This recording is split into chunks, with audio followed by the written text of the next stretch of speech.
जय हिंद मेरे प्यारे साथियों, स्वागत है आप सभी का हमारे प्यारे से चैनल पे। प्यारे साथियों, आज का सेशन जो होने वाला है बहुत ही ज़्यादा आपके लिए इंफॉर्मेटिव होने वाला है। ठीक है, आज हम लोग पढ़ने वाले हैं जीवों में जनन।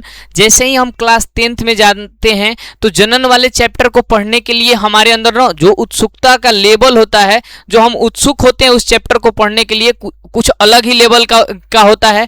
ठीक है, इसके साथ ही हम छुप छुप के बुक के सभी पिक्चर को देखते हैं।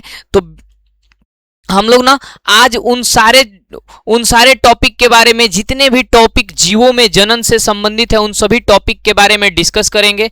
हर एक अंग के बारे में, जीवों में जनन से संबंधित जितने भी अंग हैं, यानी कि जनन तंत्र जितना भी है उसमें भाग लेने वाले सभी ऑर्गन्स के बारे में हम लोग एक एक करके सीखेंगे। क्योंकि यह विषय शर्माने का नहीं है, यह जानकारी का विषय है। ठीक है, जीव विज्ञान जीवों के लिए बहुत ही ज़्यादा जरूरी है जानना। अगर आप अपने बॉडी के फंक्शन के बारे में ही नहीं जानेंगे तो समझ ही नहीं पाएंगे कि हमारे बॉडी में हमारा बॉडी जो है ना किस प्रकार का डिस्कम्फर्ट फील कर रहा है।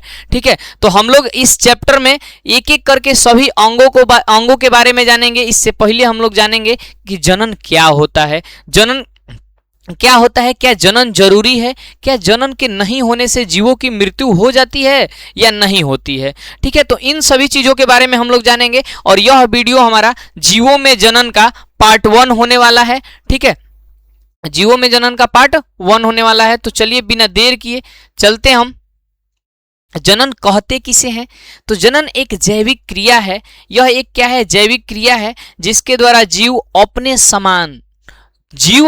समान नए संतति का, नए संतान का उत्पत्ति करता है। ठीक है, इसी प्रक्रिया का देन है कि हम आपको पढ़ा रहे हैं और आप बैठ करके अपने मोबाइल के स्क्रीन में पढ़ रहे हैं। अगर ये प्रोसेस नहीं होता तो ना तो हम दुनिया देख पाते और नहीं आप दुनिया देख पाते। ठीक है, और इस विषय को ना काफी गंभीरता से पढ़ना है। ठीक है, तो चलिए देखते हैं हम कि जनन एक जैविक प्रक्रिया है जिसके द्वारा जीव अपने समान नई संतान उत्पन्न करते हैं जो प्रजातियों को निरंतर बनाए रखती है। अगर जनन की प्रक्रिया ना होना तो हमारा एक वंश जो है ना, हमारा वंश जो है एक लिमिटेड स्टेज के बाद क्या हो जाएगा? समाप्त हो जाएगा। अगर हम लोग में रिप्रोडक्शन ना हो तो हम क्या करेंगे? हम अभी अपने जितना लाइफ है अपने लाइफ को जिएंगे और उसके बाद फिर हमारा वंश जो है हो जाएगा, क्या हो जाएगा? समाप्त हो जाएगा, अगर हम रिप्रोडक्शन नहीं करते हैं तो। ठीक है, तो जीवों में जनन इसलिए आवश्यक है कि अगर अपने संतान को, अपने ओरिजिन को पृथ्वी पे आप बनाए रखना चाहते हैं, अपने वंश को निरंतर चलते रहना देखना चाहते हैं तो जनन की प्रक्रिया का होना आवश्यक है। और जनन एक ऐसी जैविक क्रिया है जिसके नहीं होने से जीवों के शरीर पर कुछ ज़्यादा प्रभाव नहीं पड़ता है। यानी कि जैसे श्वसन हमारे लिए अनिवार्य है, पाचन अनिवार्य है। ठीक है, तो वे उस प्रकार की प्रक्रिया अनिवार्यता की अगर दृष्टि से देखा जाए तो जनन उतना अनिवार्य नहीं है जितना कि श्वसन के नहीं होने से हमारा डेथ तुरंत हो सकता है, एट ए टाइम डेथ हो सकता है। लेकिन जनन की प्रक्रिया में थोड़ी लेट भी हो जाए ना तो हम मरने वाले नहीं हैं। यानी कि जनन एक ऐसा प्रोसेस है जिसके नहीं होने से भी जीवों के शरीर पे कुछ खास प्रभाव नहीं पड़ता है। ठीक है, तो चलिए अभी देखिए जनन के बारे में ना, जनन अलग अलग जीवों में अलग अलग प्रकार से होता है। हमारे पृथ्वी पे बहुत सारे जीव हैं, छोटे छोटे कीट पतंग हैं, कुछ एक कोशिकीय जीव हैं जिनको हम देख नहीं सकते हैं। तो भैया क्या वो भी जनन करते हैं? तो जी मेरे भाई, वो भी जनन करते हैं और उनका जनन करने का विधि जो होता है अलग होता है। छोटे छोटे जीवों में अलैंगिक जनन की जो विधि पाई जाती है, एक अलैंगिक विधि होती है और एक लैंगिक विधि होती है। तो जितने भी लैंगिक बहुकोशिकीय जीव होते हैं उनमें लैंगिक जनन होता है, और जो एक कोशिकीय जीव होते हैं जिनका निर्माण केवल और केवल एक सेल से होता है, जिन्हें यूनिसेलर कहते हैं, उन सभी में जनन जो होता है ना अलैंगिक विधि से जनन होता है। जैसे अपना द्विखंडन, बहुखंड, मुकुलन, बीजाणु जनन। ठीक है, और पुष्पों में जितने भी पेड़ पौधे होते हैं उनमें जो जनन होता है लैंगिक जनन होता है। ठीक है, तो चलिए आगे जानते हैं हम।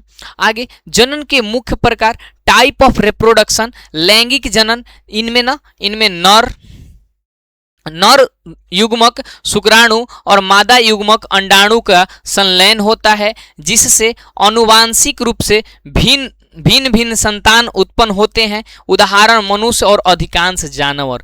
देखिए जो लैंगिक जनन होता है ना, इनमें युग्मकों की जरूरत होती है। दो गैमेट्स पाए जाते हैं, एक मेल गैमेट्स और एक फीमेल गैमेट्स, जिनके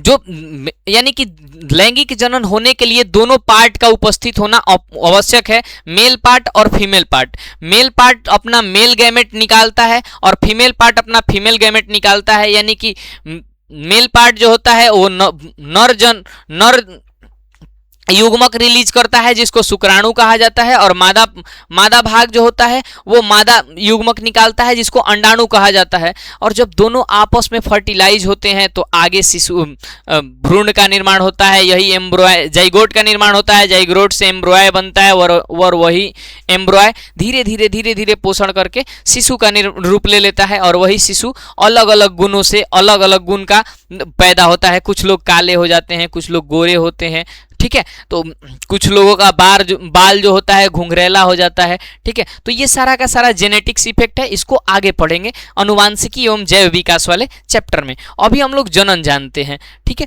तो जनन का मुख्यतः दो प्रकार होता है। पहला प्रकार होता है लैंगिक जनन। जनन की वह प्रक्रिया जिसमें नर युग्मक और मादा युग्मक दो युग्मक भाग लेते हैं, तब उसको लैंगिक जनन कहते हैं। और यह मुख्य रूप से बहुकोशिकीय जीवों, मनुष्य सहित अधिकांश जंतुओं में होता है, ठीक है। अगला है अलैंगिक जनन।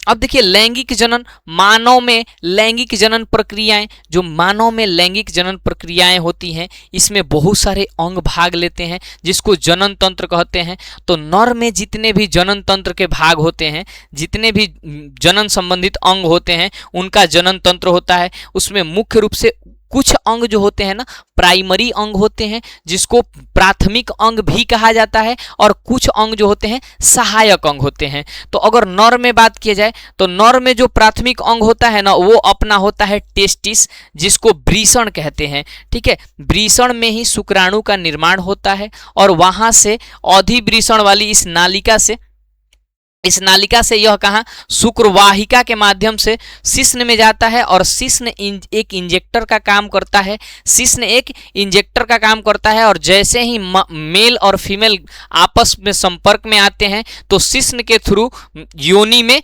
शुक्राणु को भेज दिया जाता है, ठीक है। और शिश्न का यहाँ पे कुछ रोल नहीं होता है। यह एक मांसल रचना होता है, जिसमें रक्तचाप बढ़ने के कारण यह बहुत ज्यादा काड़ा हो जाता है, ठीक है। और यहाँ से यह अगर मुख्य जनन अंग का बात किया जाए तो वृषण होता है हमारा, ठीक है। और यह हमारा जो दिख रहा है ना, यह वीर या फिर शुक्राणु है। यह क्या है? शुक्राणु है। शुक्राणु का आगे का भाग शीर्ष भाग होता है, और शीर्ष भाग होता है जो हल्का बड़ा होता है, और पीछे का भाग पूंछ के समान होता है। और यह क्या करता है? इस पूंछ के सहारे ही गति करता है। यह क्या करता है? गति करता है। और इसके गति करने के लिए ना वीर्य के साथ शुक्राणुओं के साथ साथ कुछ एक तरल पदार्थ होता है। एक तरल पदार्थ होता है जो कैल्शियम का बना होता है, और वो शुक्राणुओं को गति करने के लिए सहायता करता है, ठीक है। यहां से बात की जाए अगर मादा जनन तंत्र का बात की जाए तो इसका जो प्राथमिक अंग होता है वो अपना होता है क्या? ओवरी, जिसको अंडाशय कहते हैं। इसी अंडाशय से प्रत्येक महिलाओं में एक जोड़ी पाया जाता है, यानी कि संख्या का बात किया जाए तो 2 पाया जाता है। और प्रत्येक मंथ ना दोनों से एक रिलीज होता है हर एक 15 दिन पे, और एक मेंसुरेशन साइकिल होता है। अगर 15 दिन के पीरियड में उस अंडाणु को शुक्राणु मिल जाता है तो उसके साथ फर्टिलाइज होता है। अगर फर्टिलाइज नहीं होता है तो ये एक जो है ना बेकार हो जाता है, और वहां से क्या हो जाता है? ये नष्ट होकर के मेंसुरेशन साइकिल वाले प्रोसेस में हम आपको बताएंगे कि कैसे ये डिस्ट्रॉय होकर के बॉडी के बाहर निकल जाता है अपशिष्ट पदार्थ के रूप में, ठीक है। और यहाँ से ना प्राथमिक अंग का बात किया जाए तो अंडाशय इसका प्राथमिक अंग होता है, बाकी फैलियोपियन ट्यूब हो जाता है, गर्भाशय हो जाता है जो कि शिशु को पोषण देता है। ठीक है, तो यहाँ से यह था नर जनन तंत्र और मादा जनन तंत्र के सभी अंगों का जानकारी। इसमें मुख्य अगर प्राथमिक अंग का बात किया जाए तो मादा जनन तंत्र में प्राथमिक अंग जो होता है अंडाशय होता है, और पुरुष में मेल में टेस्टिस यानी कि वृषण होता है। ठीक है, टेस्टिस यानी कि वृषण होता है। और यह देखिए हमारा क्या है, अंडाणु है, यह अंडाणु है और इसमें ना केंद्रक है, कोशिका द्रव्य भरा हुआ है। यही अंडाणु इस शुक्राणु के साथ संपर्क करता है, और जब अंडाणु और शुक्राणु का आपस में संपर्क होता है तो वह प्रक्रिया निषेचन कहलाती है। ठीक है, चलिए आगे देखते हैं। आगे अलैंगिक जनन। ठीक है, अलैंगिक जनन, जनन की इस विधि में किसी भी प्रकार की युग्मक की कोई आवश्यकता नहीं होती है। पिछले वाले लैंगिक जनन में हम लोग जाने हैं कि उसमें क्या था, उसमें हमको युग्मक की आवश्यकता थी, एक मेल युग्मक, नर युग्मक, एगो मादा युग्मक। लेकिन जो अलैंगिक जनन होता है ना, इसमें एक ही न्यूक्लियस अनुवांशिक रूप से टूट करके अलग अलग कोशिकाओं का निर्माण कर देता है। ठीक है, एक ही न्यूक्लियस अलग अलग विधियों के द्वारा अलग अलग भागों में टूटता है, जैसे द्विखंडन में 2 भाग में टूटता है, मुकुलन में बहुत सारे भाग में टूटता है। ठीक है, तो यहाँ पे क्या होता है कि किसी भी युग्मक की जरूरत नहीं होती है, एक न्यूक्लियस टूटेगा और नए कोशिका का निर्माण होगा, और वही नया कोशिका जो बनेगा वो संतति का रूप लेता है, और पुराना कोशिका माता और पिता का। ठीक है, तो इसमें केवल एक ही जनक भाग लेता है, केवल एक ही सेल भाग लेगा, उसका नाभिक भाग लेगा। ठीक है, और संतान अनुवांशिक रूप से अपने माता पिता के समान होती है। ठीक है, लैंगिक जनन में क्या था कि संतान का रंग, रूप, हाइट, बाल चेंज हो सकता है, लेकिन अलैंगिक जनन में ऐसा चेंज होने वाला कोई चीज नहीं है। ठीक है, यह तेजी से होता है, इसमें विखंडन, मुकुलन जैसी विधियां शामिल है। उदाहरण यह अमीबा और ईस्ट में यह इतना तेजी से होता है कि जल में आप बिस्किट को जल में डुबाइए और तुरंत क्या हो जाता है, वो इतना बढ़ जाता है कि वो टूट के गिरने लगता है। तो उसमें ईस्ट होते हैं, और जैसे ही जल के संपर्क में आता है तो ईस्ट का जो न्यूक्लियस होता है वो टूट के नए नए न्यूक्लियस को बनाना शुरू कर देता है, जिसका कंट्रोल हम लोग नहीं कर पाते हैं। वो बिस्किट क्या हो जाता है, फैलने की प्रवृत्ति दर्शाता है, और फाइनली वो टूट करके गिरने लगता है। तो इसके स्पीड का आप पता लगा सकते हैं। और जो लैंगिक जनन होता है उसमें टाइम लगता है, वो टाइम लेने वाला जनन है। लेकिन अलैंगिक जनन बहुत ही स्पीड से होने वाला जनन है।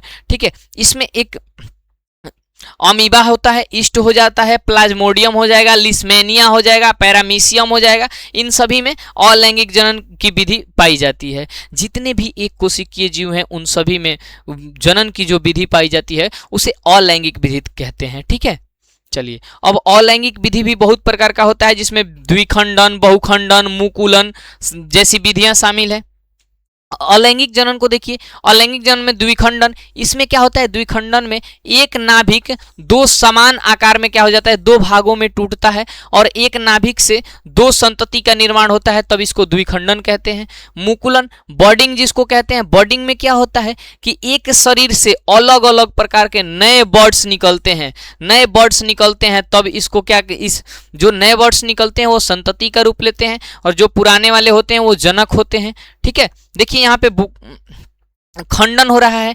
ईख देखिए, ईख, आलू, इन सभी में क्या होता है, कायिक प्रवर्धन या फिर खंडन होता है। अगर आलू के कली वाले भाग को काट के हम लोग रोप दें तो क्या होता है कि निकल जाता है उसमें से पौधा निकल जाता है। एक ही ईख में से कम 4, 5, 10 पौधा हम लोग निकाल सकते हैं। समझ में आ गया? तो इसको खंडन कहते हैं।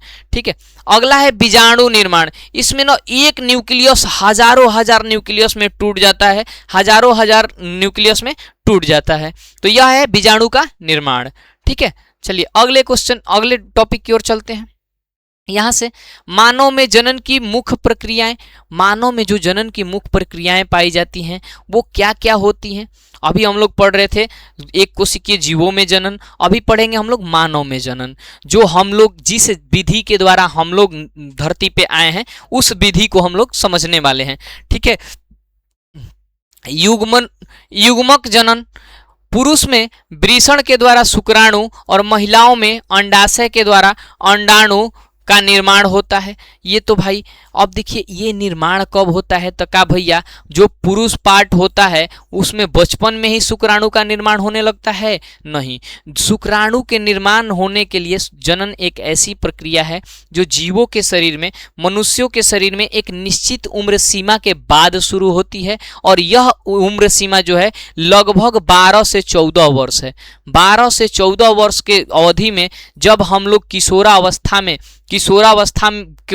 को समाप्त करते हैं और युवा अवस्था की ओर यानी कि यौनावस्था की ओर प्रारंभ होते हैं, तब यह प्रक्रिया क्या होना शुरू होती है। ठीक है, इसके लिए हमारे शरीर में हार्मोन्स पाए जाते हैं, जिसमें मेल में टेस्टेस्ट्रॉन और फीमेल में प्रोजेस्टेरोन नाम का हार्मोन पाया जाता है। और यह हार्मोन क्या करता है कि पुरुषों में वृषण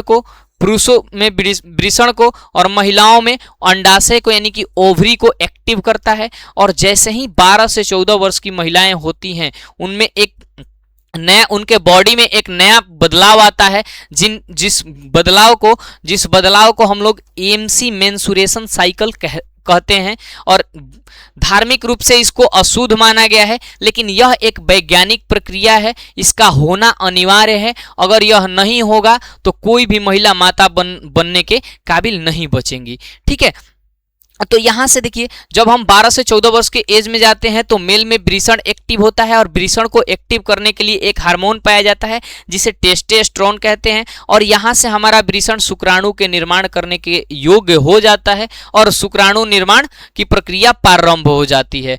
ठीक है, और इस अवस्था में वयस्कों की दाढ़ी मूछ, शरीर में बहुत सारे बदलाव होते हैं, जैसे दाढ़ी मूछ, जनन अंगों पे बाल आना, गुप्तांगों पे बाल आना शुरू हो जाता है। ठीक है, अगला है कह रहा है कि वीर्य सेचन संभोग के दौरान पुरुष द्वारा मादा जनन पथ वेजाइना में शुक्राणुओं का स्थानांतरण। और यह देखिए वीर्य सेचन कैसे होता है, इसको निषेचन भी कहा जाता है। यह प्रक्रिया निषेचन भी कहलाती है। जब मेल और फीमेल आपस में संपर्क में आते हैं तो मेल में बने शुक्राणु को शिश्न के माध्यम से फीमेल के वेजाइना तक डाला जाता है और वेजाइना से उसमें उपस्थित तरल पदार्थों के साथ गति करके ओवरी के फैलियोपिन ट्यूब तक ये शुक्राणु पहुंचते हैं। जिन महिलाओं का वेजाइना जो है बहुत ही ज्यादा अम्लीय होता है तो शुक्राणुओं का मरने का खतरा यहाँ पे ज्यादा होता है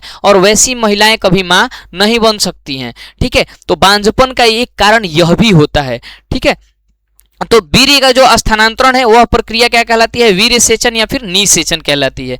ठीक है, निषेचन फैलियोपिन ट्यूब में नर युग्मक शुक्राणु और मादा युग्मक अंडाणु का संलयन, जब भी न शुक्राणु और अंडाणु आपस में संलयन करेंगे तब वह प्रक्रिया फर्टिलाइजेशन कहलाती है। क्या कहलाती है? फर्टिलाइजेशन कहलाती है। और जिसमें एक द्विगुणित युग्मनज जाइगोट बनता है और यहाँ पे एक न दोहरी गुण वाले एक प्रोडक्ट का निर्माण होता है जिसको जाइगोट या फिर भ्रूण कहते हैं। उसमें मेल का प्रॉपर्टीज भी अवेलेबल होता है और फीमेल का प्रॉपर्टीज भी अवेलेबल होता है। ठीक है, आगे चलते हैं।